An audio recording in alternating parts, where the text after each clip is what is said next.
देशात साखरेच्या दरात अचानक झालेली मोठी दरवाढ अत्यंत संशयास्पद असल्याचा गंभीर आरोप स्वाभिमानी शेतकरी संघटनेचे अध्यक्ष राजू शेट्टी यांनी केलाय. देशात दिवाळीपर्यंत पुरेल इतका साठा शिल्लक असताना झालेली ही तेजी शेतकऱ्यांच्या नव्हे तर केवळ व्यापाऱ्यांच्या भल्यासाठी असल्याचा दावा त्यांनी केला. कारखानदारांनी अनधिकृतपणे साठवून ठेवलेली साखर आता चढ्या भावाने बाजारात विकली जाईल असा संशय व्यक्त करत सरकारने गोदामांवर करडी नजर ठेवावी अशी मागणी त्यांनी केली. तसेच या नफ्यातून शेतकऱ्यांना प्रति टन 500 रुपयांचा दुसरा हप्ता देण्याची मागणीही त्यांनी लावून धरली आहे. दरम्यान सणासुदीच्या काळात दरवाढ रोखण्यासाठी केंद्राने 10 लाख टन कच्च्या साखरेच्या करमुक्त आयातीला परवानगी दिली आहे. तसेच व्यापाऱ्यांच्या साठवणीवरही निर्बंध लादलेत. पुण्यातील आंबेगाव येथे पोषण आहारातील निकृष्ट दर्जाचा भांडाफोड करणाऱ्या अंगणवाडी सेविका देवयानी पारधी यांना मोठा दिलासा मिळालाय. न शिजणारा पांढरा वाटाणा आणि निकृष्ट धान्यामुळे मुलांचे आरोग्य धोक्यात येत असल्याची व्यथा पारधी यांनी सोशल मीडिया व्हिडिओद्वारे मांडली होती. यानंतर प्रशासनाने कोणतीही पूर्वसूचना किंवा स्पष्टीकरण न मागता त्यांच्यावर तडकाफडकी बडतर्फीची कारवाई केली होती. मात्र ही कारवाई नियमबाह्य असल्याचे सांगत पुणे जिल्हा परिषद अध्यक्ष वीर धवल जगदाळे यांनी अधिकाऱ्यांना आदेश देत ही बडतर्फी मागे घेतली आहे. पारधी यांच्यावरील कारवाई रद्द करून त्यांना तात्काळ पुन्हा सेवेत रुजू करून घेण्याचे निर्देश देण्यात आलेत. कॉक्रोच जनता पार्टीच्या चलो संसद मोर्चा दरम्यान पॅलेटगनच्या गोळीबारात डोळा गमावलेल्या साहिल लोचाव या विद्यार्थ्याला न्याय मिळवून देण्यासाठी लोकसभेतील विरोधी पक्षनेते राहुल गांधी आक्रमक झाले आहेत. FIR नोंदवण्यासाठी ते पीडित विद्यार्थ्यांसह संसद मार्ग पोलीस ठाण्यात गेले. मात्र पोलिसांनी तक्रार न नोंदवल्याने त्यांनी ठाण्याबाहेर ठिय्या आंदोलन सुरू केलं.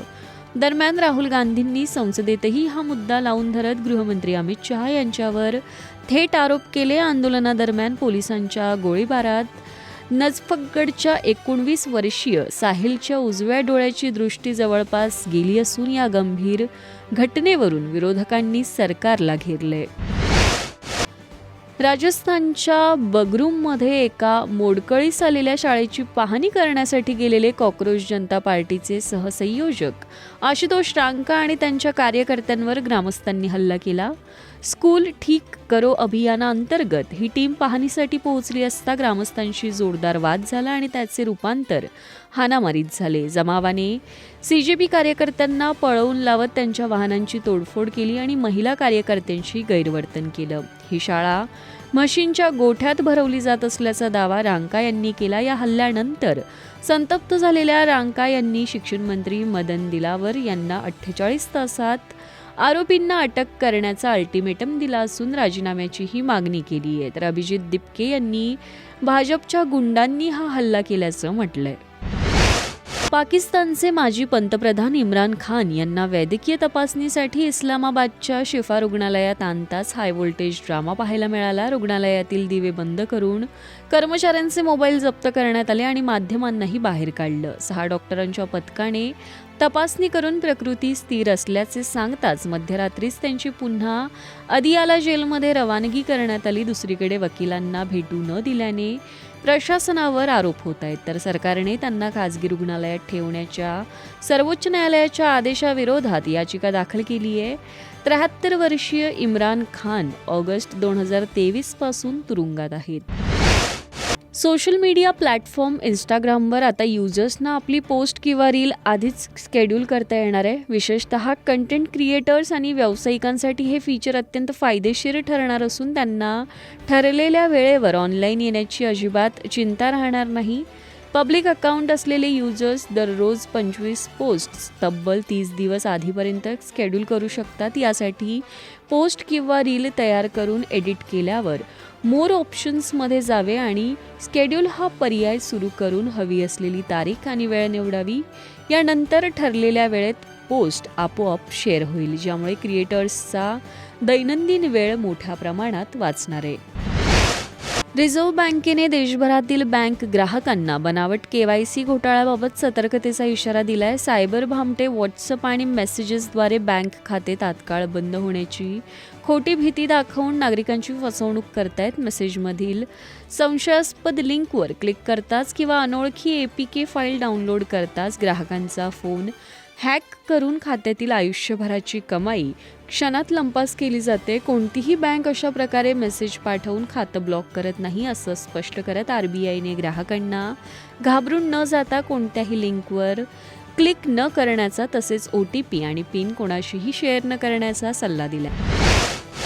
कार खरेदीचा विचार करणाऱ्या ग्राहकांसाठी नेझान कंपनीने बाजारात मोठी धमाकेदार ऑफर आणली आहे. ग्राहकांना तणावमुक्त प्रवासाचा आनंद घेता यावा यासाठी कंपनीकडून तब्बल 3 वर्षांचे मोफत मेंटेनन्स दिले जाते. यासोबतच अवघ्या 5.55% इतक्या अल्प व्याज दरावर सुलभ कर्ज आणि भरघोस एक्सचेंज बोनसचा फायदाही ग्राहकांना मिळणार आहे.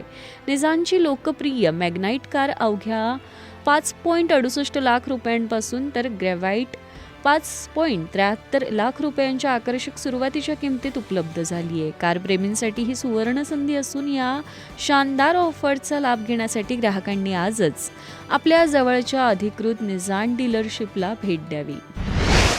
प्राईम व्हिडिओच्या बहुप्रतीक्षित बबिता सिंग रिपोर्टिंग या क्राईम ड्रामा चित्रपटाचा अंगावर काटा आणणारा ट्रेलर अखेर प्रदर्शित झालाय.